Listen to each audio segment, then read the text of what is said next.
Olá, gente! Tudo bem com vocês? Então, vamos iniciar essa semana o estudo de equilíbrio de corpos rígidos. Acredito que a gente vai levar umas três aulas para poder destrinchar todas as propriedades de equilíbrio de corpos rígidos. Tá bom? Então, bora lá. Estamos na terceira semana de curso. Então, terceira e quarta semana a gente vai estudar equilíbrio de corpos rígidos. Lembrando que esse vai ser o último tema que eu vou trabalhar com vocês, porque a professora Silvia está chegando, tá? Então, vamos lá. Deixa eu trocar aqui o meu vídeo. Então, vamos falar sobre equilíbrio de corpos rígidos, né? Iniciar o nosso estudo. Então, aqui para ilustrar, eu peguei a nossa ponte Hercílio-Luz, né, que é um corpo rígido que está sob a ação de várias forças e binários, certo? Né, uma das coisas que a gente sabe é que um corpo rígido, mesmo que ele esteja em equilíbrio, ele está sob a ação de várias forças e momentos. Né? Isso lá da mecânica, a gente já sabe o que significa equilíbrio. Equilíbrio não significa que as forças sobre a partícula sejam nulas, mas que a força resultante é nula, certo? Bom, a gente já viu no tópico anterior, né, quando a gente estava estudando lá corpos rígidos, que existem duas categorias de força, né, o que a gente chama de força interna e força externa. As forças externas, elas são resultado da interação entre os corpos, certo? Tipo força gravitacional, interação gravitacional, interação magnética, etc. Enquanto que as forças internas, elas são resultado basicamente de interação elétrica entre as partículas que formam o corpo, tá? As forças internas, elas são pares de ação e reação. Então, como elas agem, né, na mesma linha de ação, como a linha de ação dessas forças é a mesma, a direção, o módulo é o mesmo e o sentido é contrário, então quando a gente faz a somatória dessas forças internas, sempre vai ser zero, o que significa que ela não contribui para o estado de movimento de um corpo, tá? Que é aquele exemplo, né, de que eu não posso me levantar me puxando pelo meu próprio cabelo. Eu me puxando pelo meu cabelo, não me levanto, porque as forças internas se cancelam, né? É um par de ação e reação. E aí, então, eu tenho um cancelamento de forças e o estado de movimento do corpo não muda.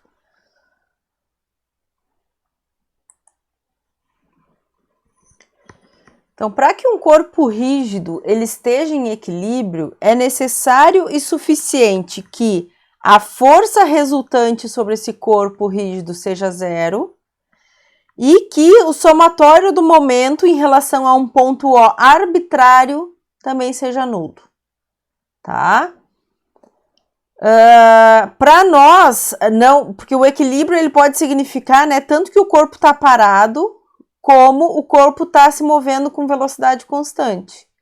Para nós, como a gente está numa situação de estática, a gente quer sempre a situação em que o corpo rígido permaneça em repouso, tá?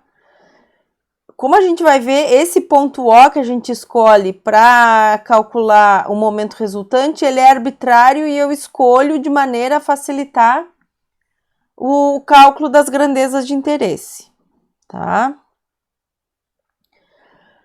Bom, vamos falar um pouquinho sobre vínculos entre corpos rígidos. Quando a gente tem dois ou mais corpos rígidos em contato, esse contato ele limita o movimento tanto de translação como de rotação do corpo rígido, né? Pode ser que ele limite os dois tipos de movimento, né? Tanto rotação quanto translação, mas também pode ser que ele limite apenas um dos dois, tá?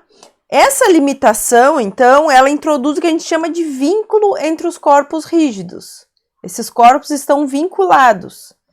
E essas forças que surgem devido ao contato entre os dois corpos são chamadas de forças reativas, tá? Bom, as forças que são aplicadas por entes externos ao sistema, né, e os próprios binários de força, eles são forças do tipo não reativas, tá?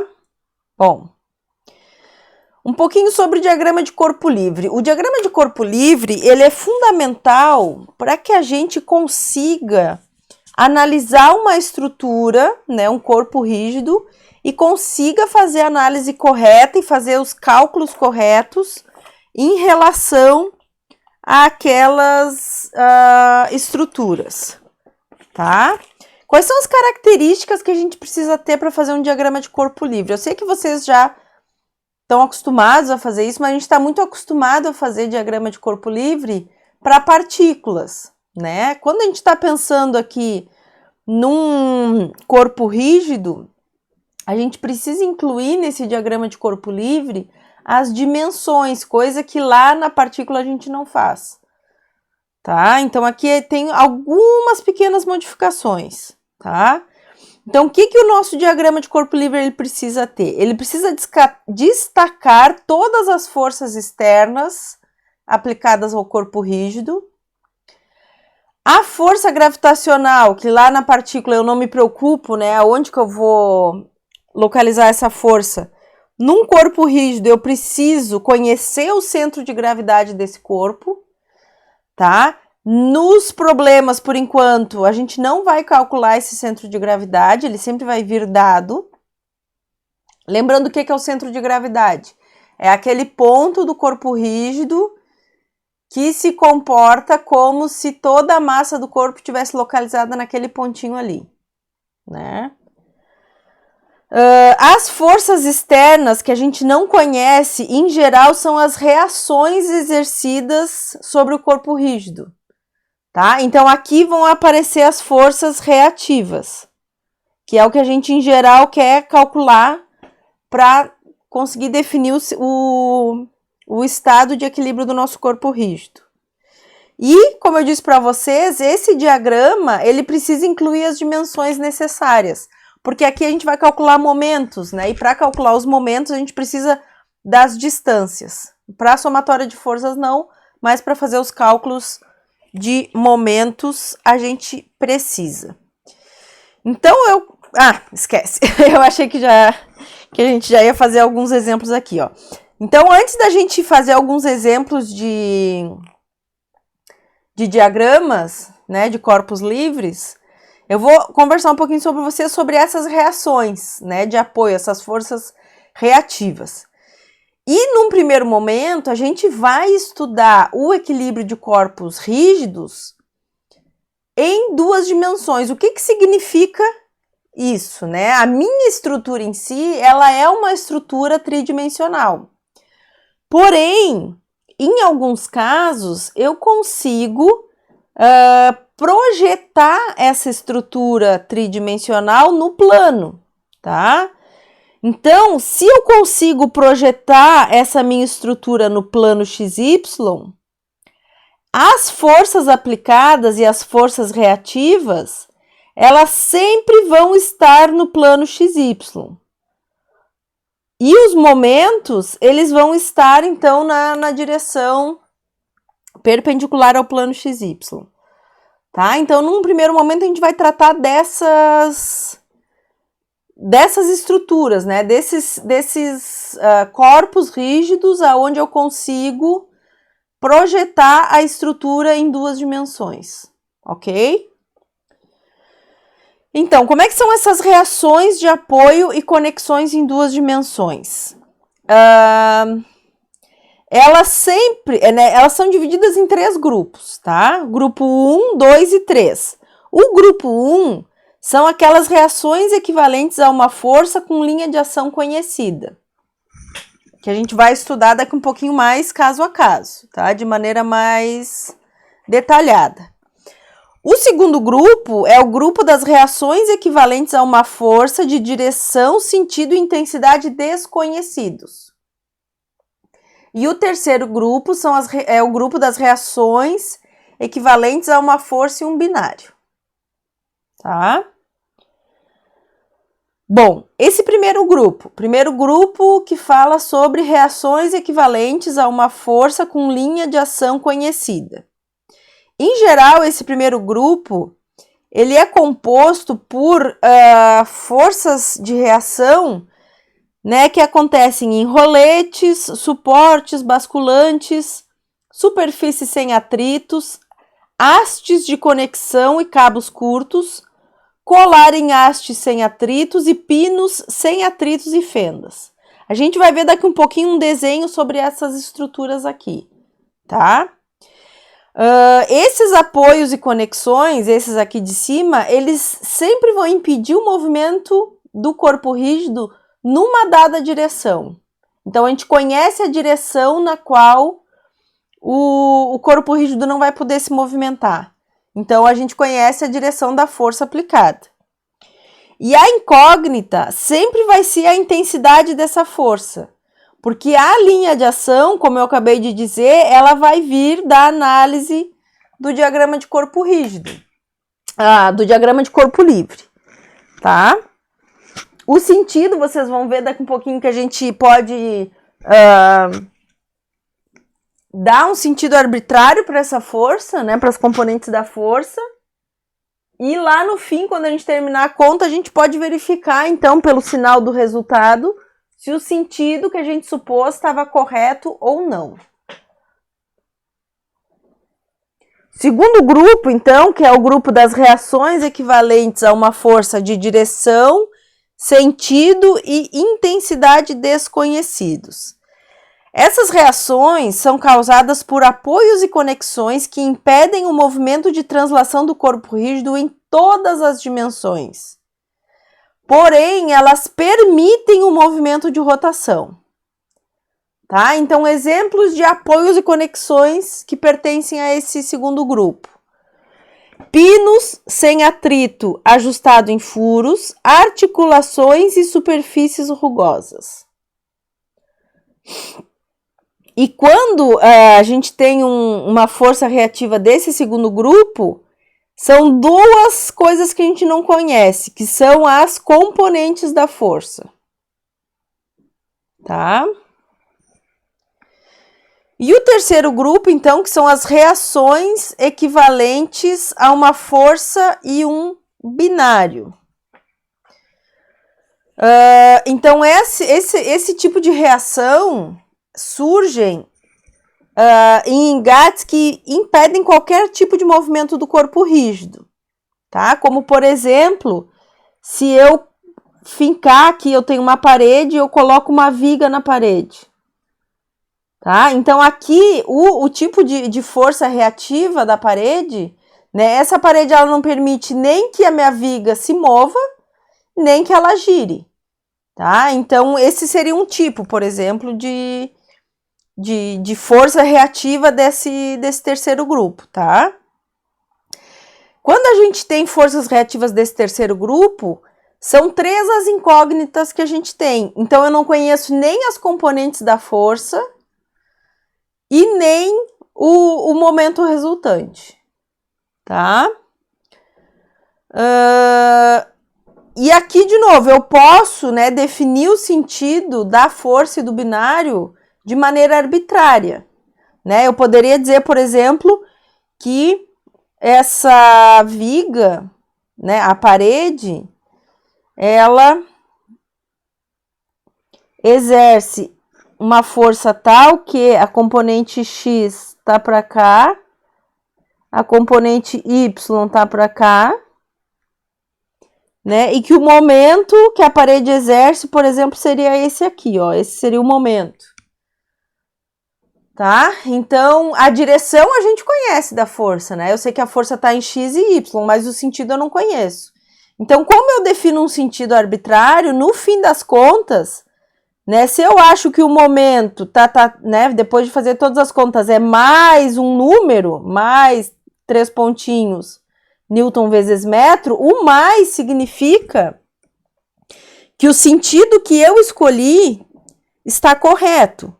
Se eu encontro que o momento, né, em relação ao ponto é menos um número vezes Newton metro, é porque o sentido que a gente escolheu está errado. Então, a gente só arruma o sentido. O módulo desse momento está correto, a direção está correta, somente o sentido que precisa ser arrumado. Isso vocês já faziam lá em Física A. Também. Quando estava aplicando as leis de Newton. Certo? Bom.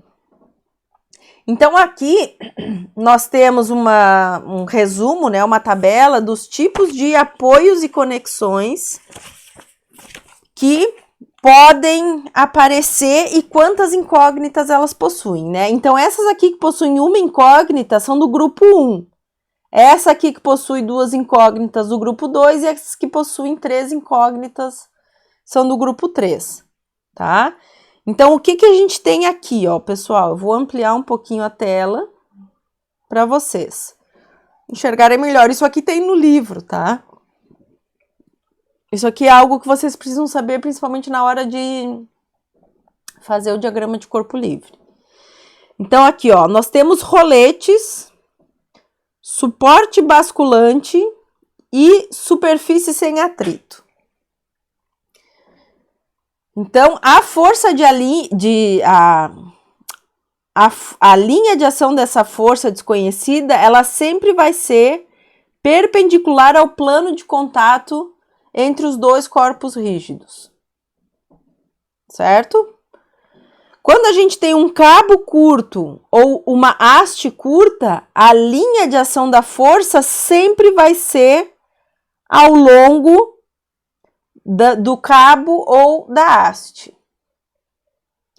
E quando a gente tem aqui, ó, um colar em haste sem atrito ou um pino deslizante sem atrito, a linha de ação da força, ela sempre vai ser perpendicular ao eixo ao qual ela se move, né? Então, aqui, ó, esse meu colar em haste, ele se move na direção da haste. Então, a força é perpendicular a essa direção de movimento do colar. Mesma coisa o pino, ó. O pino, ele desliza nessa rachadura ali, a força reativa vai ser perpendicular à direção que ele se movimenta, certo? Aqui, ó, forças do segundo grupo, ó. Que é pino sem atrito ou articulação e superfície rugosa. Então, aqui, a gente sempre decompõe a força em direção XY. Tá? E o sentido dessa força a gente define de maneira arbitrária e lá no fim das contas a gente decide, né? A gente encontra, na verdade a gente não decide, a gente encontra se o sentido que a gente convencionou está correto. E o terceiro grupo é aquele grupo ali da viga, né, que eu falei para vocês. É um engate que impede qualquer tipo de movimento. Aqui ele chama de engaste, não engate. E aí, esse tipo de conexão, né, esse tipo de interação, a força reativa tem 2 componentes, x e y, e eu também tenho um momento associado a esse tipo de interação, tá? E isso aqui vai ser necessário para nós montarmos o diagrama de corpo livre e fazermos, né, aplicar as equações de equilíbrio, certo? Bom, aqui eu quero discutir com vocês alguns diagramas de corpo livre, tá? Porque, como eu disse para vocês, o diagrama tem que ser um pouquinho mais rebuscado em relação ao que a gente fazia lá em Física A, que eram partículas, tá bom? O diagrama de corpo livre, nesse caso, seria o diagrama de corpo livre da caçamba, certo? Então, aqui, ó, a gente faria o desenho da caçamba,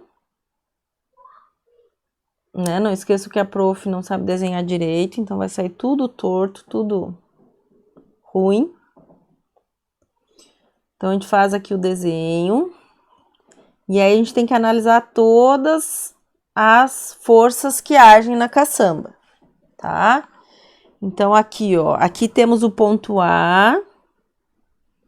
Aqui temos o ponto B. E aqui tem o ponto G, que não é o ponto G que vocês estão pensando. É o centro de gravidade, tá? Então, aqui, ó, no centro de gravidade, eu tenho a força gravitacional. No ponto B, eu tenho uma certa força F, que eu vou chamar de F1, que forma um ângulo de 30 graus com a horizontal. E no ponto A, eu tenho uma força que é uma força reativa, né? Percebam que aqui a gente tem um pino. Então, no ponto A, eu tenho uma componente Fx, que eu vou definir o sentido de maneira arbitrária, e uma componente Fy. E aí, outra coisa que a gente tem que botar no nosso diagrama de corpo livre são as distâncias, né? Então, aqui iria a distância de 3 metros. E aqui, né, aqui entre o ponto G e o ponto B, iria a distância de 1 metro.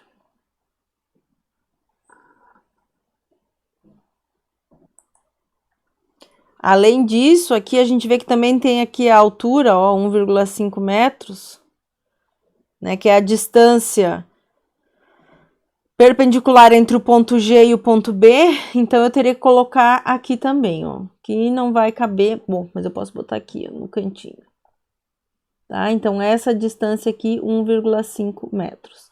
Então, para esse caso aqui, o diagrama de corpo livre seria algo desse tipo, melhor desenhado, né? Porque venhamos e convenhamos, tá? Bom, próximo caso aqui, ó. Quem é o meu corpo livre? O nosso corpo livre aqui seria o braço desse guindaste, tá?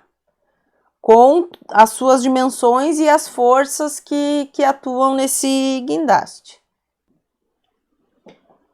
Então, no nosso diagrama de corpo livre,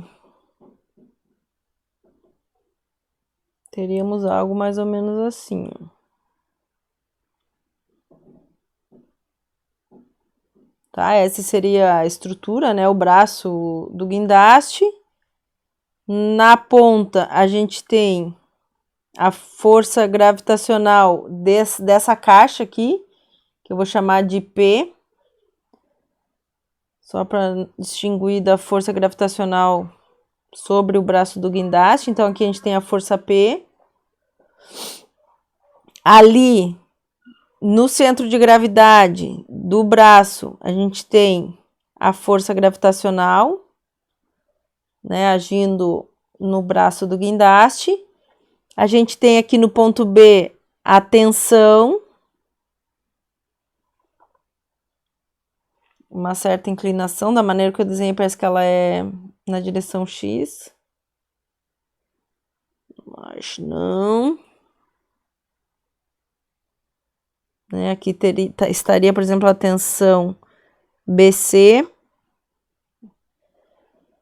E aqui no ponto A gente tem uma força reativa, né? Porque ali a gente tem um pino que permite o movimento de translação vertical desse braço do guindaste. Então, aqui no ponto A, nós teríamos uma força reativa desconhecida, Fx, Fy.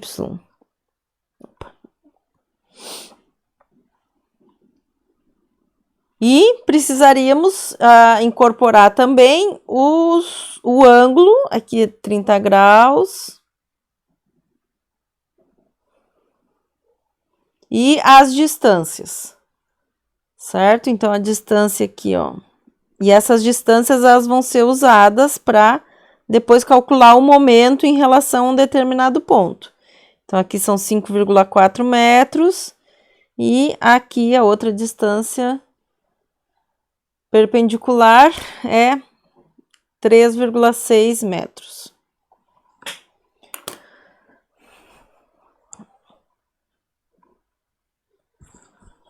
Ok? Bom, e por último aqui, o último exemplo, a gente tem tipo uma tora de madeira que tá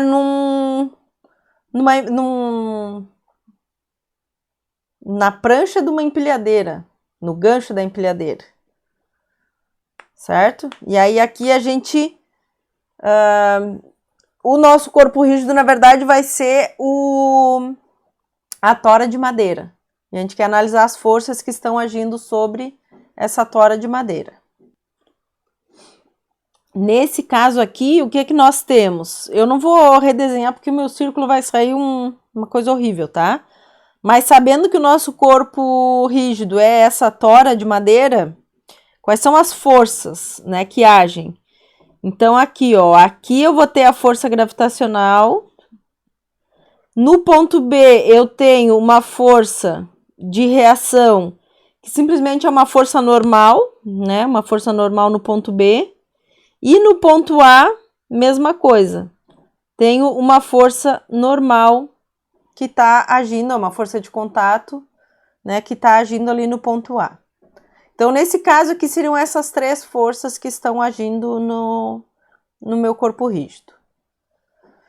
Tá? Então, eu acredito, né, que 80% do trabalho é fazer um bom diagrama de corpo livre, um diagrama correto, para identificar as forças e, a partir disso, aplicar as equações de equilíbrio, tá bom?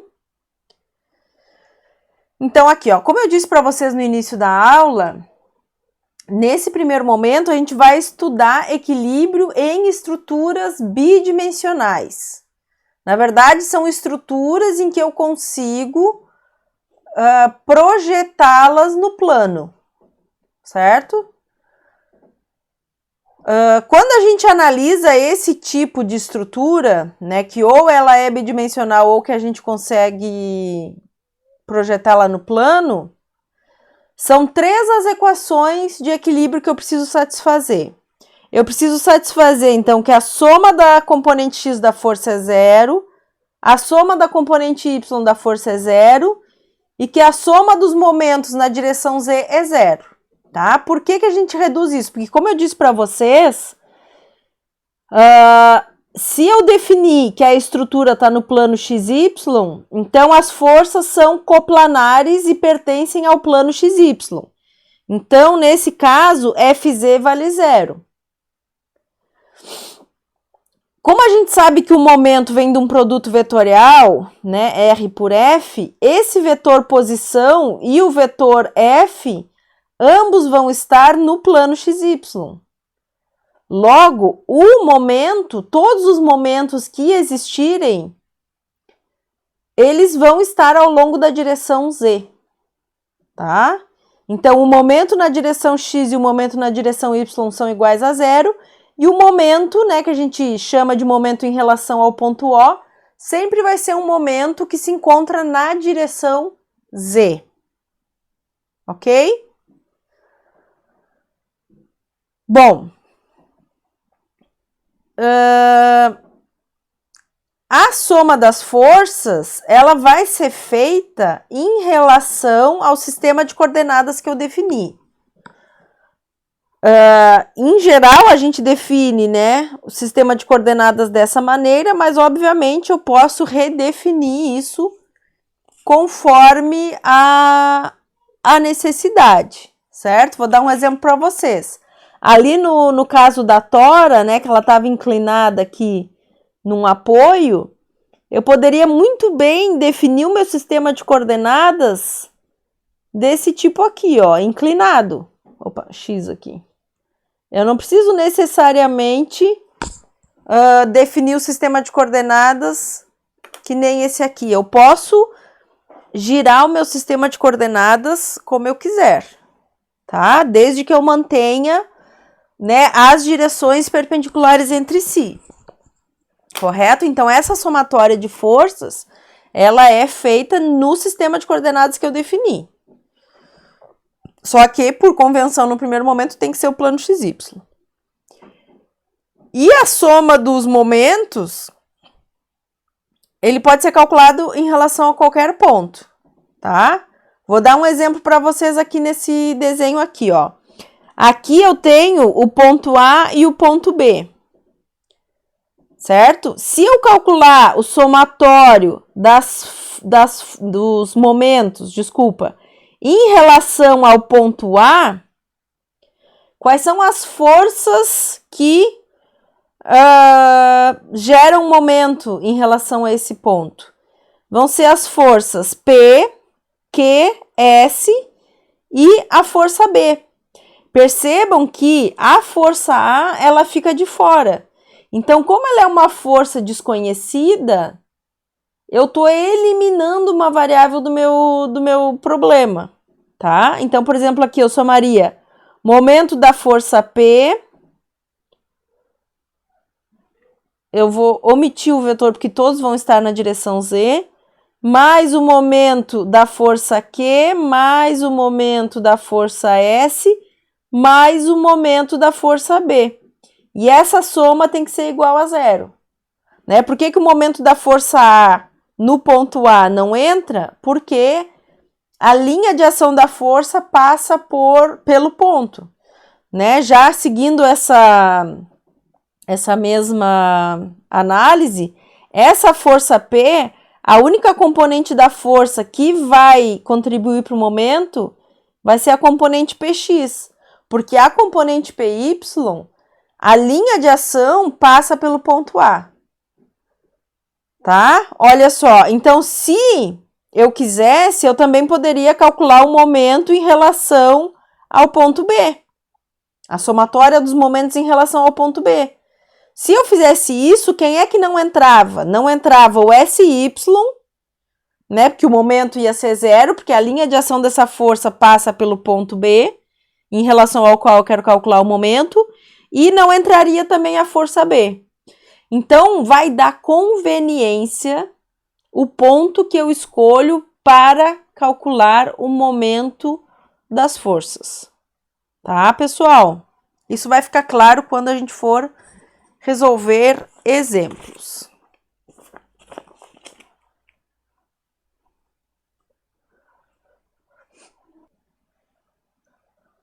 Vamos ver agora o que significa um corpo rígido parcialmente ou completamente vinculado. Para isso, eu quero que vocês prestem atenção nas figuras, tá? Do lado esquerdo, a gente vai ter um caso e do lado direito a gente vai ter outro, tá? O que a gente tem aqui do lado esquerdo? No lado esquerdo, a minha estrutura, né, que é essa treliça aqui, ela é uma estrutura que pode ser analisada no plano, certo? Então, os apoios que eu utilizo, né, são os apoios que estão aqui, ó, em A, B e D. Em A e B, a gente tem roletes. E no ponto D, eu tenho um cabo curto. Pelo menos é o que me parece ali, um cabo curto ou uma haste. Certo? Bom, quando a gente faz o diagrama de corpo livre, tá?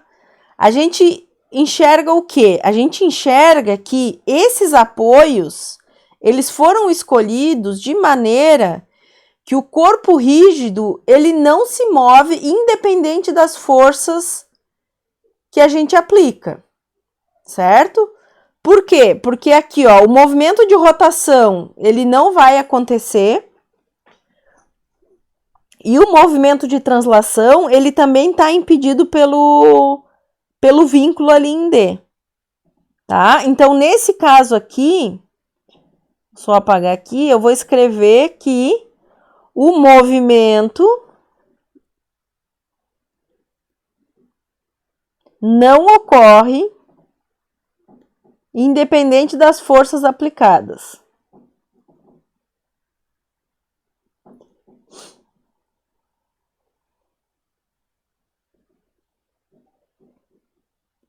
Agora, no lado direito, vamos analisar agora o que a gente tem do lado direito. Quais são os vínculos que a gente tem do lado direito? Ó.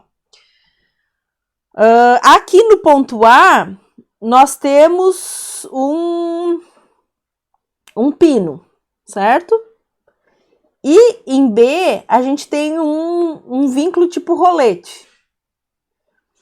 Então, o que vai acontecer? Essa estrutura, ela, independente, né, da força que a gente aplique, ela não vai ter movimento de rotação e nem movimento na direção Y. Mas percebam que na direção X ela vai ter liberdade de movimento, tá? Então, nesse caso aqui, os vínculos, né, foram escolhidos de maneira que permitem o movimento do corpo na direção X, tá? Então, aqui, o movimento pode ocorrer na direção X.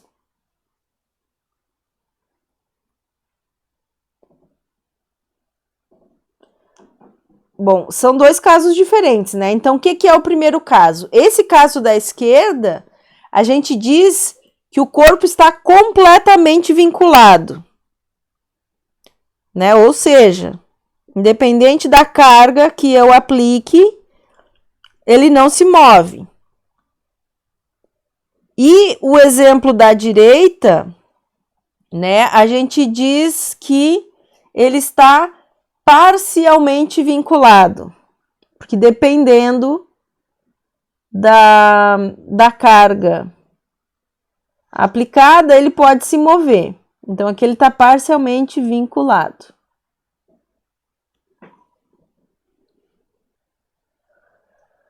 Além disso, o exemplo da esquerda, né? Eu tenho 3 variáveis, né? O que são as variáveis? É o módulo de A, módulo de B e módulo de D. Então, aqui eu tenho 3 variáveis e 3 equações, o que significa que muito provavelmente eu consigo definir unicamente as incógnitas, certo? E aí, quando a gente tem uma situação desse tipo, em que a gente consegue determinar as 3 incógnitas do problema, a gente diz que as reações, né, as forças reativas estão estaticamente determinadas, tá? Então, eu vou escrever aqui em cima, ó. Nesse caso, a gente tem que as forças estão, né, as forças reativas estão estaticamente determinadas.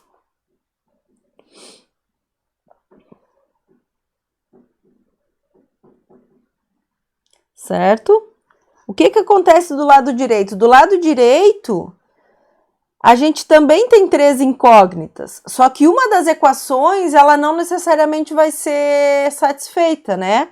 Aquela de somatório da força na direção x igual a 0, isso aqui não necessariamente vai ser verdade, porque da maneira como minha estrutura foi vinculada, pode ser que ocorra movimento nessa direção, então isso aqui não necessariamente vai ser satisfeito. Nesse caso, a gente diz que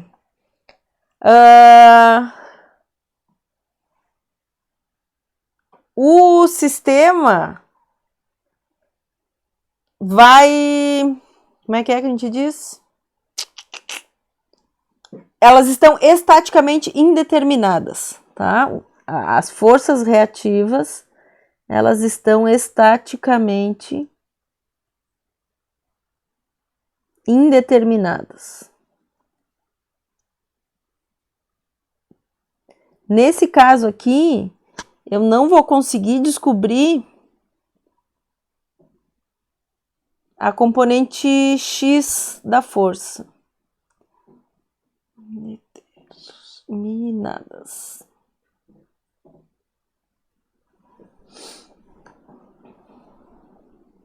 Certo? Eu queria só fazer um adendo aqui, tá?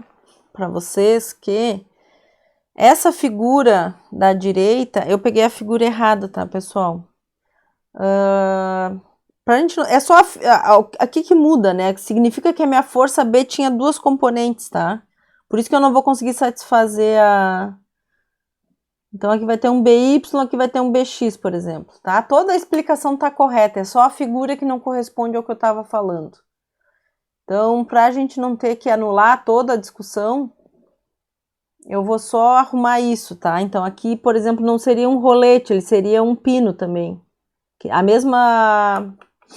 mesmo tipo de conexão que eu tenho em A, tá? Então me desculpem por esse erro. E aí aqui o que vai acontecer? Na verdade, nesse caso aqui não vai acontecer movimento na direção X, tá? Porque como os dois estão em pinos, ele só poderia acontecer movimento na direção X se eu tivesse os dois roletes aqui, tá? Então, com os dois roletes, tu pode ter movimento na direção X. Então, a gente disse que ele está parcialmente vinculado. Isso não está errado, a discussão que a gente fez. Nesse caso aqui, se eu coloco dois pinos, o que vai acontecer? Eu vou ter que quando eu faço a somatória da força em X na direção... somatória das forças na direção X, eu não tenho como descobrir o AX e o BX separadamente. Eu sempre descubro a soma dessas duas componentes. Por que a gente só descobre a soma? Porque aqui, nesse caso da direita, a gente vai ter três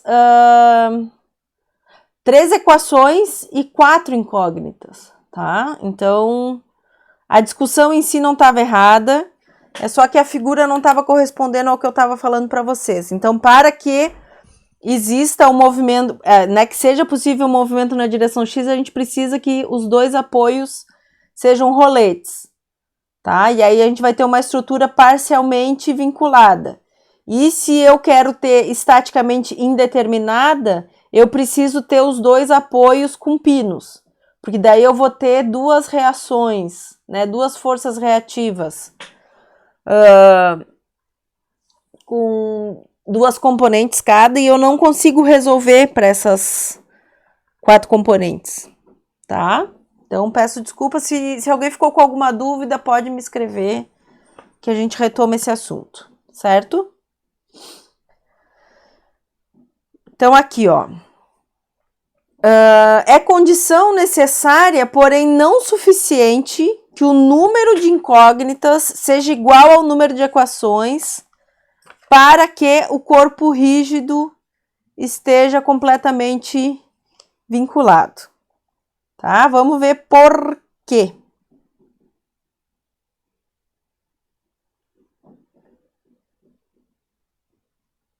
Vamos considerar então essa treliça aqui, ó, que ela é sustentada, né, por roletes nos pontos A, E e B, tá? Então, esses roletes, eles provocam, né, a força de reação deles, a interação entre os roletes e a estrutura do corpo rígido, ela é tal que as forças reativas, elas são perpendiculares ao plano de interação entre esses dois corpos rígidos, certo? O que significa que as forças reativas, então, são perpendiculares aqui a X, por exemplo, né? Elas estão na direção Y, tá? Então, aqui, por exemplo, nessa estrutura, nós temos 3 incógnitas, que são justamente os módulos dessas forças reativas, certo? Então, num primeiro momento, a gente pode pensar, bom, como eu tenho 3 equações, né, para resolver fx igual a 0, soma de fy igual a 0 e a soma dos momentos em relação a um ponto O arbitrário é igual a 0, né? Se eu tenho 3 incógnitas e 3 variáveis, pronto, meu sistema ele está completamente vinculado e estaticamente determinado. Mas a resposta é não, tá? Por quê? Porque nesse caso aqui, Quando a gente vai fazer a soma das forças na direção X, não vai ser igual a zero, olha só. Eu tenho aqui, ó, PX, QX e SX. Quando a gente soma, né, a soma das forças em X vai ser PX mais QX mais SX, e isso aqui vai ser diferente de zero. Então, eu não vou satisfazer uma das equações. Então, a gente diz que essa estrutura, ela está inapropriadamente vinculada. Essa estrutura, ela não vai estar em equilíbrio com esses vínculos aqui que a gente tem, tá? Mesma coisa, ó. Aqui também vai ser um caso em que a gente vai ter mais incógnitas do que equações, tá? Por exemplo, essa estrutura aqui, ela é sustentada por um pino em A. Então, quando a gente tem um pino, a gente tem uma força reativa com duas componentes. Em B, ela tem, como é que é o nome disso? Rolete, né? Um roletezinho aqui por um cabo curto, né?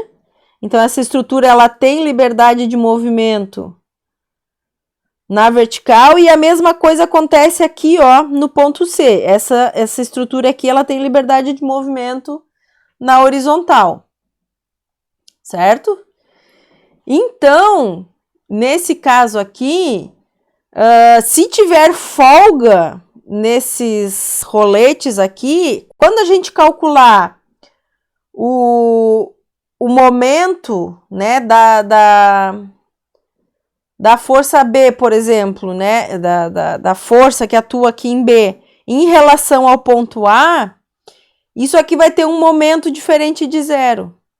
Então, pode ser que nessas condições aqui, e aí isso é um pode ser, na verdade, né? Pode ser que nessas condições, se eu tiver folga nessa estrutura aqui, pode ser que eu não consiga satisfazer que a soma dos momentos em relação ao ponto A seja igual a zero. Tá? Então, nesse caso aqui, eu também tenho uma condição aonde eu tenho um sistema inadequadamente vinculado. Então, o que eu sugiro para vocês? Tá? Vocês percebem que é uma discussão bastante longa, tá? Nessa parte de vínculos e estaticamente definido, estaticamente indefinido. Então, eu sugiro que vocês vão lá no livro, leiam essa seção para ver se ficou alguma dúvida. Não se baseiem só na minha discussão, tá? Como eu disse para vocês, isso aqui não é intuitivo para mim. Então, para eu discutir certas aplicações, eu tenho que pensar muito antes de falar, e eu posso ter falado alguma bobagem, tá, pessoal? Então, se eu falei alguma bobagem, peço desculpas e, por favor, me avisem. Combinado? Ok, então aqui, ó. Aqui eu botei até entre aspas porque eu copiei essa parte ali do livro, que ele dizia assim, ó: um corpo rígido está inapropriadamente vinculado sempre que os suportes, mesmo que forneçam o mesmo número de incógnitas como equação, estiverem dispostos de tal modo que as reações sejam concorrentes em um mesmo ponto ou paralelas. Né? Então, aqui, ó, a gente tem reações paralelas, estão vendo? E aqui nós teríamos reações concorrentes, né? Porque a linha de ação de B passa em A, assim como a linha de ação em C passa em A. Tá? Então, porfa, voltem lá e leiam. Façam um resumo próprio de vocês, para que vocês entendam essa parte que vai ser bem importante. E agora vamos fazer alguns exemplos. Esse primeiro exemplo, nós temos um guindaste fixo de massa 1000 kg, que é usado para suspender uma carga de 2.400 kg. Né? Na verdade, o braço do guindaste ele é fixo e a carga se movimenta porque temos ali uma corda enrolada, né? E essa corda, de alguma maneira, ela é enrolada e desenrolada, tá? Então, ele é um guindaste que simplesmente permite o movimento de um corpo, né? Nesse caso aqui vai ser esse caixote aqui de 2.400 quilos, né? Ele permite o movimento na vertical. Então, ele é mantido na posição por um pino em A e um suporte basculante em B. Então, como ele nos disse o nome dos suportes, né? A gente pode voltar depois lá na tabela e ver qual é o tipo de forças reativas que esses dois tipos de suporte causam. O centro de gravidade do guindaste está localizado no ponto G. Determine as componentes das reações A e B. Então, como eu sou ruim em desenhar, o que eu fiz? Eu copiei o diagrama de corpo livre. Esse é o primeiro passo, fazer o diagrama de corpo livre. Tá? No caso, eu não fiz, eu copiei, mas vocês devem fazer quando forem fazer o exemplo, né? Os exercícios. Tá? Então, quais são as forças que agem no braço do guindaste? A gente tem aqui, ó, o peso, né, a força gravitacional que age sobre o corpo de 2.400 newtons. A gente tem a força gravitacional que está agindo sobre a massa, né, do próprio braço do guindaste. Aqui temos uma força reativa em A, que a gente supôs que as componentes são essas. Né? Lembrando que eu não tenho como saber o sentido das componentes. Mesma coisa aqui para a força reativa em B. Força reativa em B é aquela que só tem uma incógnita, e a em A, duas incógnitas, né? Que são as duas componentes da força, tá? Bom, então a gente tem 3 equações. O que eu vou fazer? Eu vou, primeiramente, usar a equação de soma de momentos igual a 0. E esse momento eu vou calcular em relação ao ponto A. Por quê? Porque no ponto A eu tenho 2 incógnitas que eu quero eliminar. Se eu calculo o momento em relação ao ponto A, eu consigo determinar a intensidade da força B numa tacada só, porque aí todas as forças que têm um momento diferente de 0, elas são conhecidas, a menos da força B. Tá? Então, o que vai ser o momento das forças em relação ao ponto A? Então, vai ser o braço de alavanca aqui, ó, dB, que é aquela distância perpendicular do ponto B até o ponto A, vezes, né, o módulo da força B. Ah, tá, olha só, já ia me esquecendo, a gente tem que se ligar que o sentido positivo e negativo a gente bota a mão, certo? Então, aqui, ó, no ponto B, a força B ela é tal, né, que pelo sentido que eu estabeleci, o momento dela ela é positivo, né, porque tende o corpo a girar no sentido anti-horário.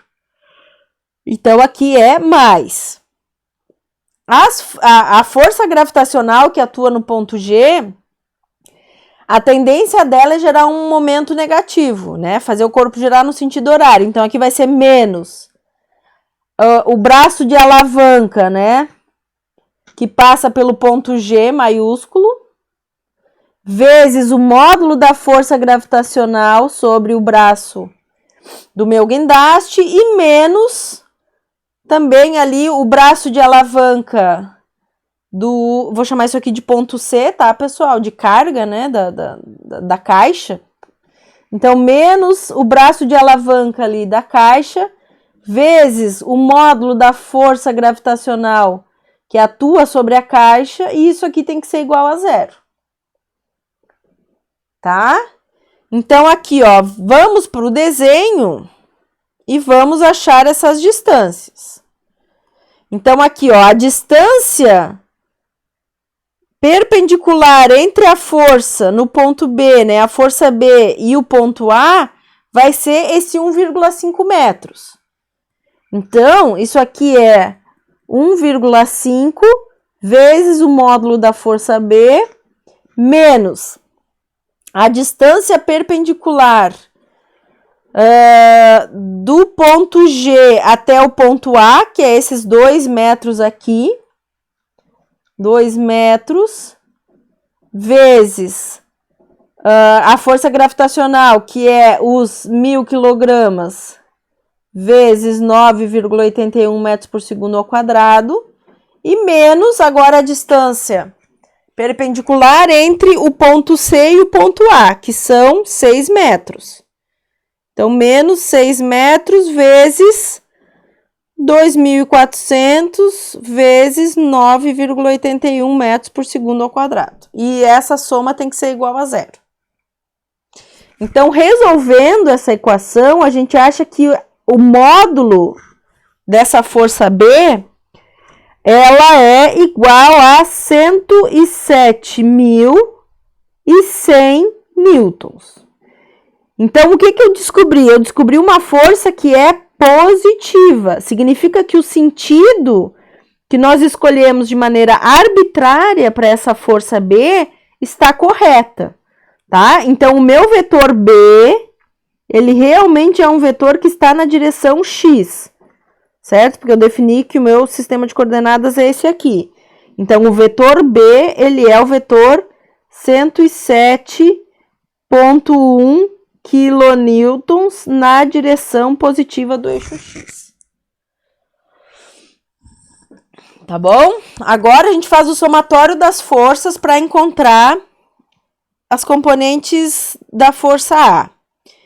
Então, somatório das forças na direção X é igual a AX mais B, e isso é igual a zero. E o somatório das forças na direção Y é igual a AY menos a força gravitacional no braço, né? E menos a força gravitacional que age ali na caixa, tá? Então, essa aqui é no ponto G e essa aqui é na caixa. E essa soma também tem que ser igual a zero, tá? Então, da primeira equação, a gente obtém que a componente X da força é igual a menos B, o que significa que o sentido da força que a gente escolheu de maneira arbitrária tá errado, né? A força ali a gente tinha dito que era na direção positiva do eixo X, ela é na direção negativa, tá, pessoal? Então, esse menos aqui indica isso. E da segunda equação, a gente encontra que a Y vale 33.300. Então, é 333... 0... 33... 333 quilo newtons, não, isso aqui tá errado. Deixa só eu pensar. 33,3. Isso. 33,3 kilonewtons na direção positiva do eixo Y. Então, o sentido para FY, para o AY, estava correto. O módulo de A, que é o que a gente quer saber. Módulo de A vai ser a raiz quadrada de AX quadrado mais AY quadrado. E isso aqui vai nos dar 112,2 kilonewtons.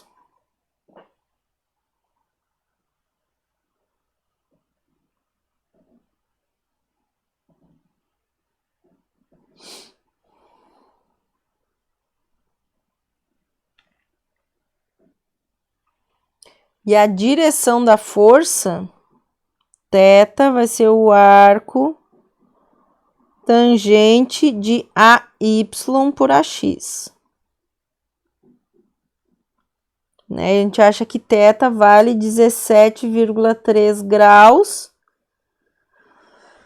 E a direção é essa aqui, ó. Essa é a direção do ângulo θ. Essa é a direção da força A. E aqui no finzinho, ó, no canto direito, eu não, né? O livro. Ele só desenhou direitinho as forças, né? As componentes das forças e nos seus sentidos corretos, né? Porque aqui no diagrama de força de corpo livre a gente desenhou o sentido errado, né? A gente supôs que o AX era positivo, tá?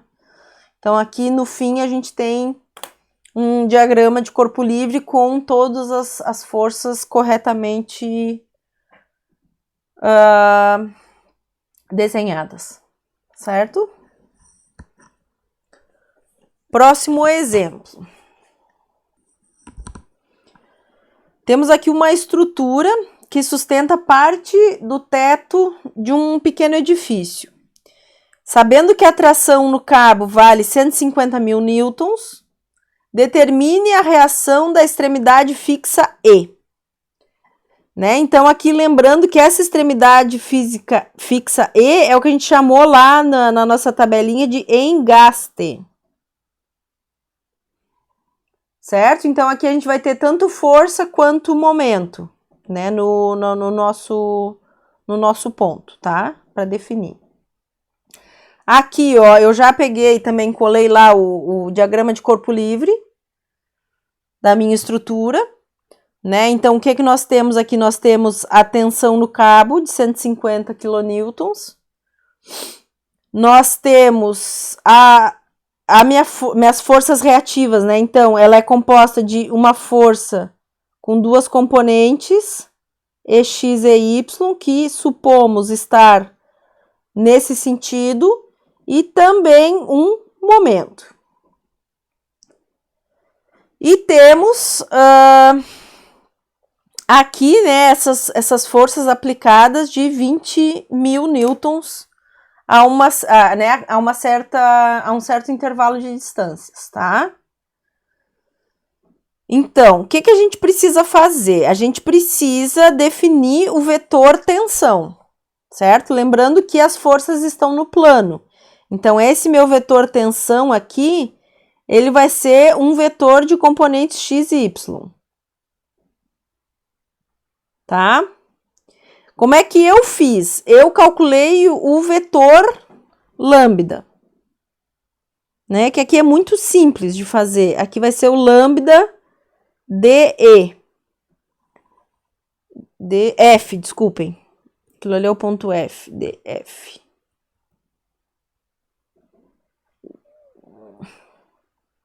Lambda df, né? Aonde o nosso ponto D, se eu colocar a origem do meu sistema de coordenadas no ponto E, tá? Que eu não vou rabiscar aqui só para não ficar muito riscado. Então, colocando a origem do sistema de coordenadas no ponto E, o meu ponto D, ele tem coordenadas x igual a 0, y igual a 6 metros. E o meu ponto F, ele tem coordenadas x igual a 4,5 metros, y igual a 0. Tá? Então, o meu vetor df, ele é o vetor f menos d, 4,5 menos 6.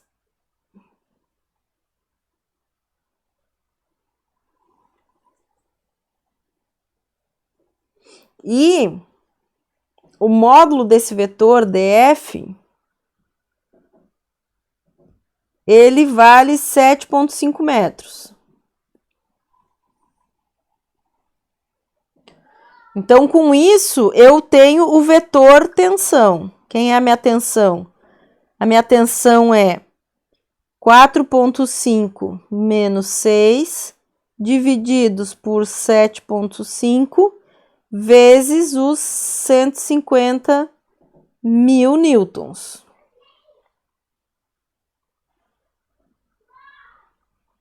Tá? E aí, fazendo as contas, a gente encontra 90 mil menos 120 mil. Essas são as componentes da nossa tensão. Então, agora partiu, né, fazer somatória de forças e somatória de momentos. Então, olha aqui, ó, eu vou só escrever aqui, aproveitar que a gente está com a figura, quais são as forças que estão na direção X? Na direção X, eu só tenho a componente X da força E e a componente TX. Isso aqui vai ser igual a 0. Na direção Y, eu vou ter as forças, essas de 20.000, né? Então, eu tenho 4 forças de 20.000, menos 4 que multiplica 20.000,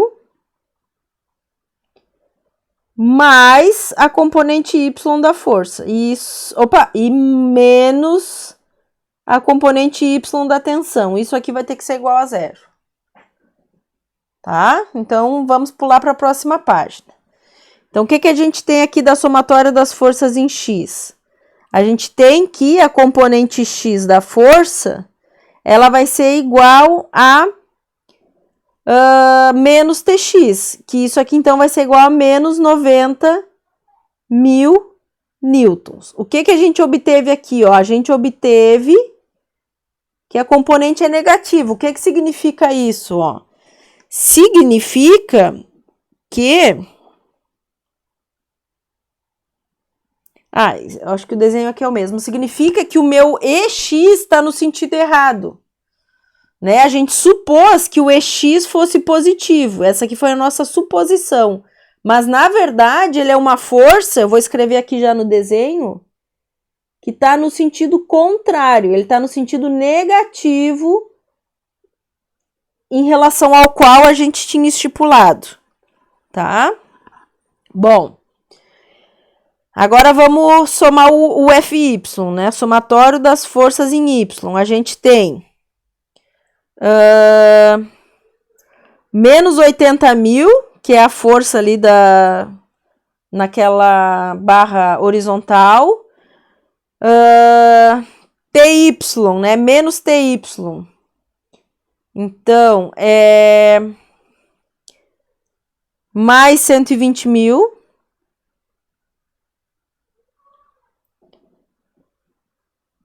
Mais EY igual a 0. Então, só um pouquinho que aqui não é mais, é menos. Né? Porque é menos TY, menos 200. É isso? Deixa eu só ver. Menos 120, desculpe. Menos 120. Deixa eu só escrever isso certo aqui. Então, menos 120.000 mais EY igual a 0. Então, daqui a gente vê que EY vale 200.000, né? Ou 200 quilonewtons. E como a gente encontrou um valor positivo para essa componente, significa que o sentido que nós atribuímos, né, de maneira arbitrária está correto. Tá? Então, o EY realmente aponta para cima, no ponto E. E, finalmente, agora a gente faz o somatório dos momentos para encontrar o momento ali no ponto E, tá? Então, como a gente quer encontrar o momento no ponto E, a soma tem que ser em relação àquele ponto ali, tá? Então, o que a gente tem, ó? Quais são as forças que tem um momento diferente de 0? Essa força, essa e a força da tensão. Na força da tensão, a componente Y da tensão tem um momento diferente de 0. A componente X, ela tem um momento igual a 0 porque a linha de ação da TX passa pelo ponto E. Outra coisa, as forças reativas EX e Y possuem momento 0 naquele ponto porque a linha de ação das forças passa por EX, pelo ponto E, tá? Então, olha só. Eu vou chamar isso aqui de força 1, 2, 3, 4. O braço de alavanca da força 1 é 4 vezes 1,8 metros. E todas essas forças, a tendência delas é fazer o corpo girar no sentido horário. Então, vai ser positivo, tá? Então, eu vou ter mais 4 vezes 1,8 metros, que é o meu braço de alavanca, vezes o módulo da força, que é 20.000. Mais a força 2. A força 2, o braço de alavanca dele é 3 vezes 1,8 metros. Né? O momento também é positivo, vezes os 20.000. Força 3, o braço de alavanca é 2 vezes 1,8, vezes os 20.000. E a força 4 é 1 vezes 1,8, vezes 20.000. E a componente Y da minha tensão, ela tem um momento negativo, porque a tendência é fazer o corpo girar no sentido anti-horário. Então, aqui eu vou ter menos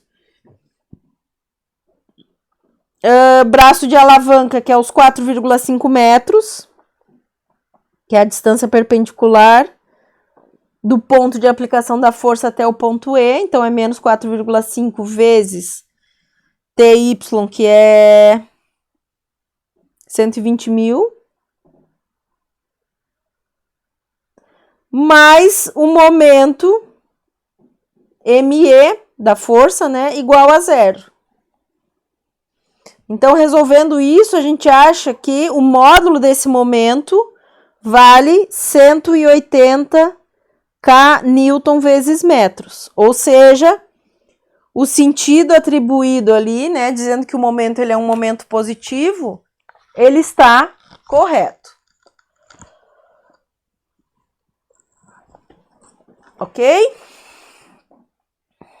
Bom, próximo exemplo aqui. Nós temos uma empilhadeira de massa 2.800 kg e ela é usada para levantar um caixote de 1.500 kg. Determine a reação em cada uma das duas rodas, dianteiras e traseiras. Esse exercício aqui não tinha... como é que se diz? Diagrama de corpo livre para mim colar. Então, eu fiz o diagrama de corpo livre, que vai ficar lindíssimo, como vocês vão poder enxergar, tá? Que é esse cara aqui.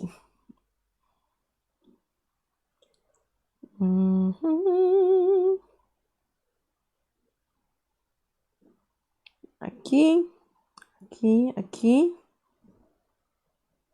Aqui temos uma roda, aqui temos a outra roda. Tá? Então, essa é um esquema do formato do corpo rígido. E agora a gente coloca os pontos de interesse. Então, aqui no ponto G, a gente vai ter a força gravitacional sobre o carrinho. Aqui no caixote, a gente também vai ter a força gravitacional agindo nesse caixote. E aí, aqui a gente tem que discutir uma coisa. Como é que a gente vai chamar essas forças reativas, ó? Nesse caso aqui, o que a gente tem? A gente tem 2 pneus dianteiros e 2 pneus traseiros, certo? Acontece que eu peguei uma estrutura tridimensional e projetei ela no plano. Então, quando eu for desenhar a força reativa no ponto A e no ponto B, eu tenho, né, que dizer que isso vale 2 vezes a força no ponto A. E aqui eu também tenho 2 vezes a força no ponto B. Ok? Porque eu tenho, né, porque essa força gravitacional que age tanto no centro de massa do carrinho como no caixote, ele tá agindo sobre as duas rodas, tanto dianteira quanto traseira. Então, eu preciso levar em conta isso no meu diagrama de corpo livre, porque essa estrutura ela é uma estrutura tridimensional, onde a largura dela é importante, mas que, devido à simetria do problema, eu posso dizer que né, eu posso juntar essas forças reativas num dos pneus apenas, tá? E aí, aqui também a gente precisa colocar as distâncias para o nosso diagrama de corpo livre estar correto. Então, essa distância aqui vale 0,4 metros. Essa distância aqui vale 0,6 metros. E essa outra distância aqui vale 0,3 metros. Né? Essas distâncias, elas são necessárias para calcular os momentos da força, tá? Bom, o que que eu vou fazer? Eu vou começar... Bom, só para a gente não se perder, eu vou chamar isso aqui de força gravitacional 1 e força gravitacional 2, tá? Então, a gente vai começar calculando o momento das forças em relação ao ponto B. Porque daí eu consigo definir a intensidade da força A. Né? Porque uma vez que a outra incógnita que eu tenho, que é a força B, naquele ponto o momento daquela força é zero, tá? Então, o momento das forças em relação ao ponto B. As forças gravitacionais, a força gravitacional 2, a tendência dela é fazer o corpo girar no sentido anti-horário. Então, ela é uma força cujo momento é positivo. Então, eu vou ter braço de alavanca, que é o 0,4... Não, ponto B, né? Então, é 1,3 metros, que vai ser a soma das distâncias ali, né? 0,4 mais 0,6 mais 0,3. Então, é 1,3 metros, vezes... Quem é a força gravitacional? É os 1.500 quilogramas vezes 9,8. 81. Agora, a força gravitacional 1 também vai ser um momento positivo, porque a tendência do corpo é girar no sentido anti-horário, tá? Então, ele vai ser mais o braço de alavanca, que é 0,3, vezes, né, 2.800, que multiplica 9,81. E agora, o momento da força A, ele é um momento negativo, porque a tendência do corpo é girar no sentido horário. Então, eu tenho menos o braço de alavanca, que é 0,9, que multiplica, então, o módulo da força, que é 2A. E isso aqui tem que ser igual a zero.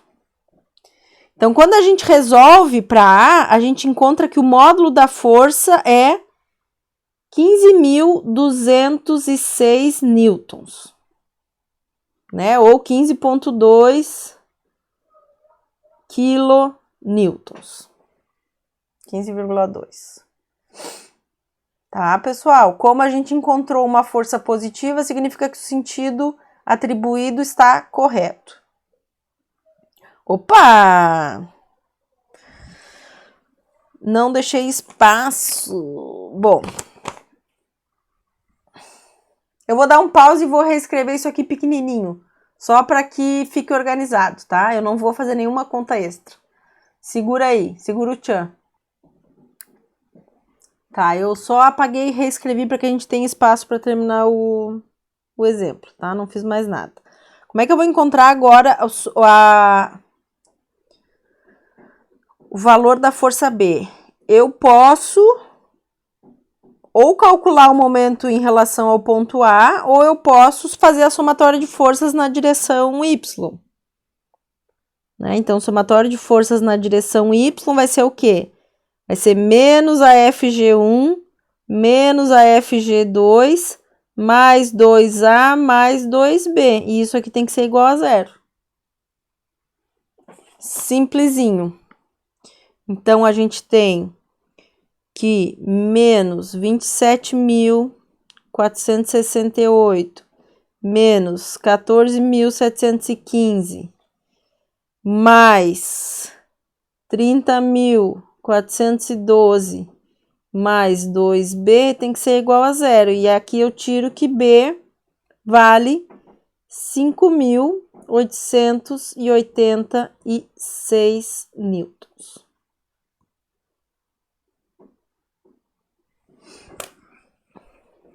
Feito?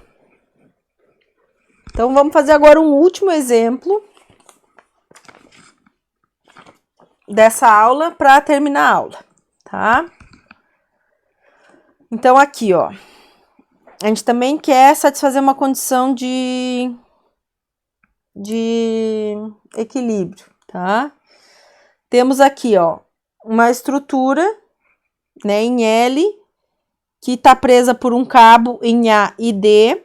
Esse cabo passa por uma polia que o enunciado nos pede para desprezar o raio da polia, significa que ela não vai ter momento de inércia, né? A gente não precisa se preocupar com isso.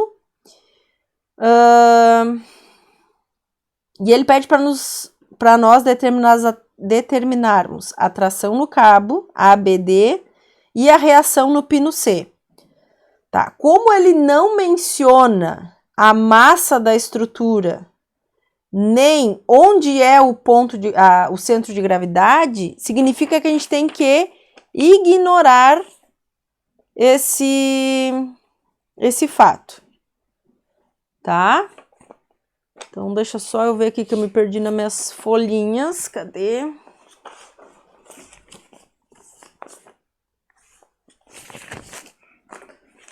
Então, vamos lá. O que eu vou fazer? Eu vou fazer o diagrama de corpo livre, tá? O diagrama de corpo livre, então, ele tem que ser o esboço da estrutura com as forças de interesse. Então, aqui, ó, nesse ponto A, nós temos a tração da corda. No ponto D, nós temos também a tração na corda. E aqui no ponto C, a gente vai ter uma força reativa de duas componentes, tá? Então, eu vou supor que o meu FY tá para cima e o meu FX está para a direita. E temos ainda, nesse pontinho aqui bem à esquerda, uma força aplicada de 150 newtons. As dimensões, né? Eu não... Tem que escrever, né? Para ficar certo. Então, vamos lá. As distâncias aqui. Essa distância aqui é 225 milímetros. Essa aqui é 75 milímetros. Essa, 175 milímetros. E essa aqui, 125 milímetros. Eu não sou exemplo de desenhista para ninguém, tá? Vocês façam certo. Então, não me copiem. Primeira coisa que eu vou fazer, pessoal, eu vou definir quem é o cosseno e o seno desse ângulo aqui para mim poder decompor a minha tensão, certo? Então, aqui a gente tem 300 milímetros e 125 milímetros. Eu calculei quanto vale a hipotenusa, né? Então, a hipotenusa aqui, ela vale 325 milímetros. Então, o cosseno do meu ângulo θ vai ser 300 divididos por 325 e o seno do ângulo θ vai ser 125 divididos por 325. Buenas. Agora, vamos propriamente somar as forças, tá? Nosso sistema de coordenadas vai estar com a origem aqui, x, y. Então, somatório das forças em x vai ser t cosseno de θ mais a força reativa Fx. A gente está supondo as duas positivas. Na verdade, a tensão é positiva e eu supus a Fx positiva. Essa soma tem que ser igual a zero. Tá? Somatório das forças em y.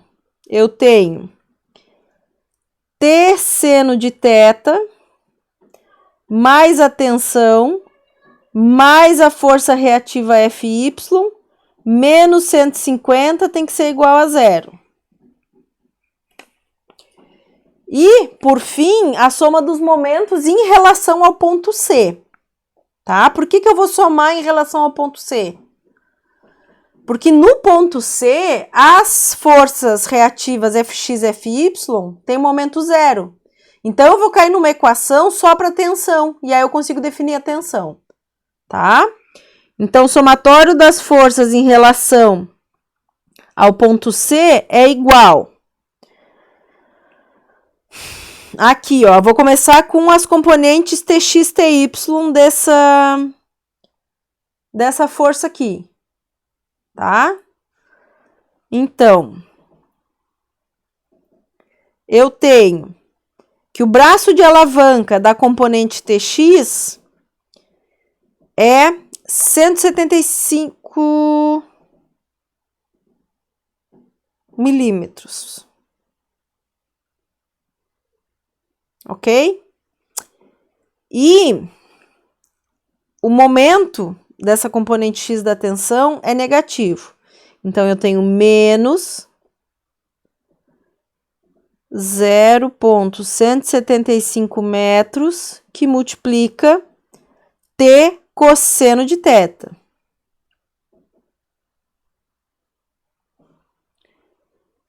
Depois, componente Y. A componente Y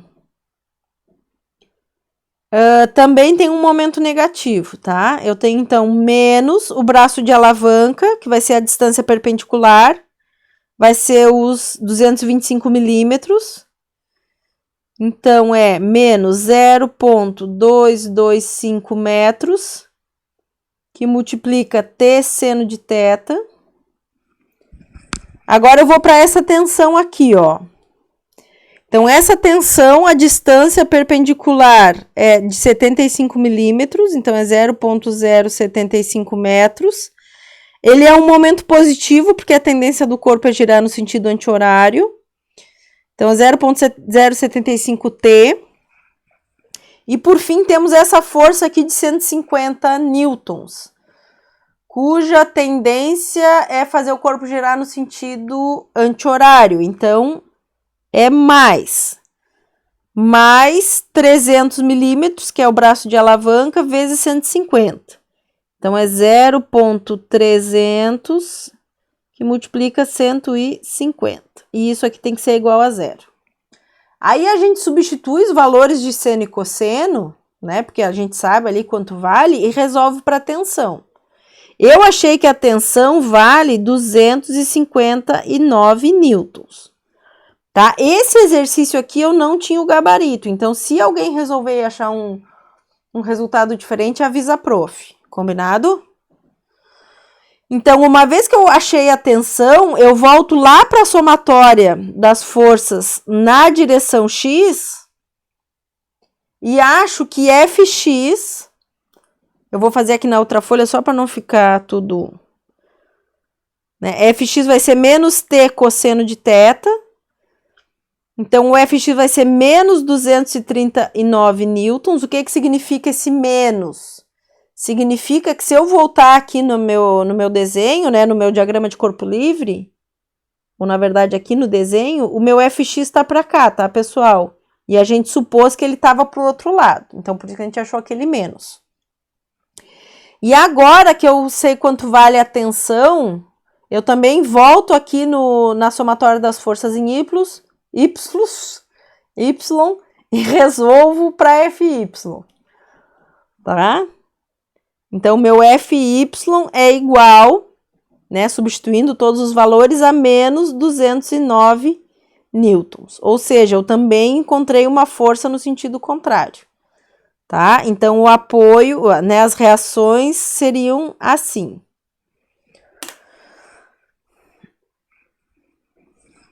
Ok?